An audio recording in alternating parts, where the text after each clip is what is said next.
এবং জানাবো এই কিলার স্পট অর্থাৎ পেশাগত হত্যাকারীদেরকে চিহ্নিত করে আইনের আওতায় যে কোনো কিছুর বিনিময় আনতে হবে। এরা যারা ঘটনা ঘটাচ্ছে এই দেশের চট্টগ্রামের বুকে, এরা সব পেশাদার।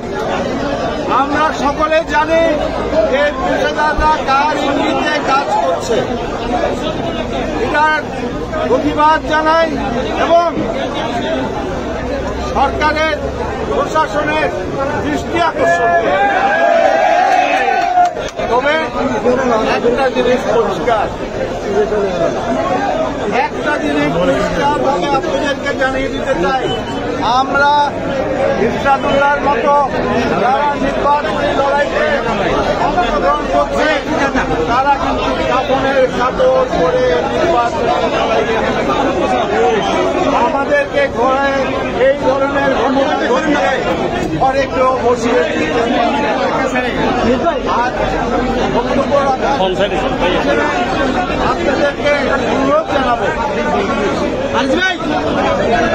সাংবাদিক বন্ধুদেরকে অনুরোধ জানাবো, আপনারা প্রশাসনকে সাহায্য করবেন আসল হত্যাকারীদেরকে